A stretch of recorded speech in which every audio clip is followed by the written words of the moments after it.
We are halfway through 2023, and the U.S. recorded music industry has set a record for the half year retail revenue, generating 8.4 billion, yes, billion dollars. And that's according to the new RIAA mid-year 2023 report. While that should be exciting news, indicating that the industry is thriving, artists are not celebrating yet. Why? Well, because the report is out, but I mean, is that really good news? I want you to stay tuned because in this eye-opening discussion, I want to reveal the surprising truth behind the massive revenue figures and why it's not the silver lining that artists hope for. Prepare for a deep dive into the music industry's financial landscape and stay to the end for the bonus solution that I have to, remedy this whole thing of what makes it problematic in the first place. Without further ado, stay tuned. Listen, ShySpeaks.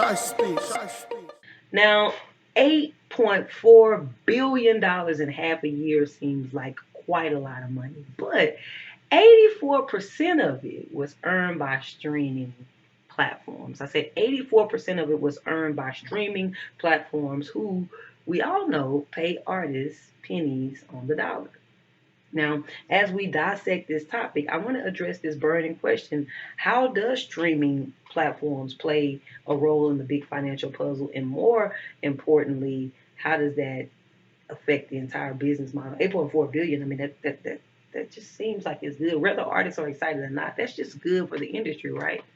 Right. Well, listen, stick around for the answers that might change. It just might change your entire perspective on $8.4 billion. Listen. All right, so let's first get into it. Number one, there's this illusion of a big number. So let's start with the whole idea that 8.4 billion should sound impressive, but it may not be as lucrative for artists as it sounds, many of whom are struggling to make ends meet. So I have a thing that I want to do. I got to show you the results. I got to show you exactly what I'm talking about so you will know for yourself why this may not be as enticing as it's sounding. So let's take a look here. As you can see, this is a revenue distribution in the music industry. Most of the money goes to the labels, distributors, Apple Music, Spotify, streaming platforms, those types of people. And then 13% goes to the band or the artist, right? And then if that's a band, it's split amongst the band. Everybody gets an equal share: singer, lead guitar, bass player, drummer.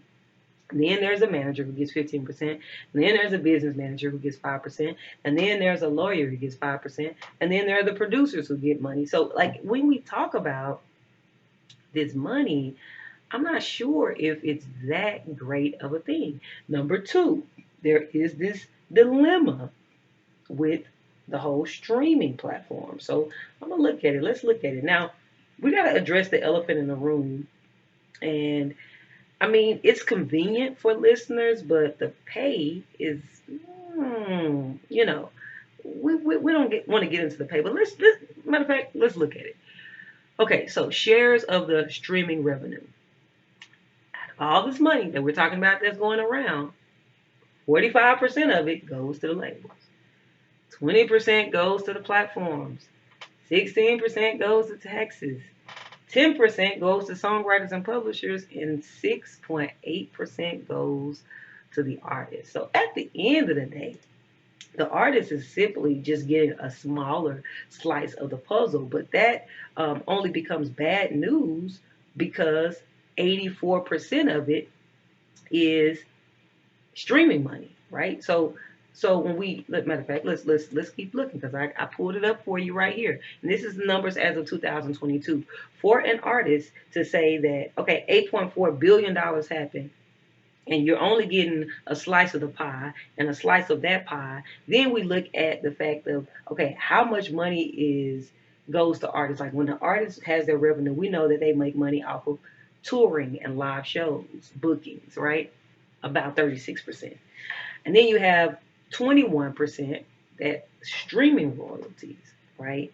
So if a big portion of the revenue that an artist is supposed to get is coming from streaming, it seems like the 8.4 billion is a good deal. I mean, it's better than no deal, but ultimately that gets sliced and then sliced and then sliced again from the things that I was just showing you. So that's where it's like we have $8.4 billion in the industry. That means and 7 billion of it came from streaming, which means only 1 billion came from live shows, touring, crowdfunding, composition, teaching lectures, merchandise. You see, so spending overall has went down because streaming has went up. Is that a good thing?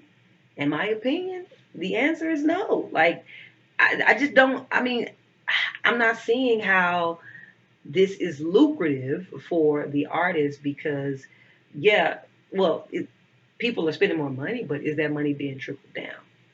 Now, I'm going to give a little bonus tip. Y'all didn't ask my opinion, but I'm going to give it anyway. It's looking real unfair. Artists need to, in my opinion, follow the momentum or follow the movement that we've seen from our entertainment counterparts. That is, they went on a strike. The actors and the writers out in Hollywood, they say, listen, the money is being made, but it's not trickling down to those of us, and we will not be extorted any longer. And so I believe that musicians should do the same. That's my opinion. I think we need to go ahead while everybody is on. Let's just all strike together. And once we go on strike, maybe somebody can come up with some better solutions on how other areas and other categories of can be comprising the most of our money, aspects of money that we actually get, not the pennies on the dollar.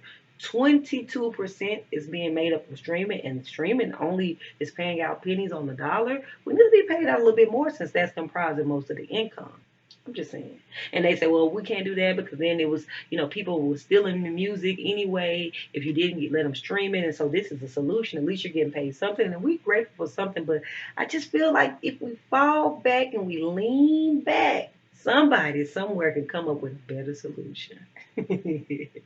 That's just my takeaway on it. But if you're passionate about music and artists who create it, I want you to consider purchasing some merchandise, attending a live show, supporting a crowdfunding campaign.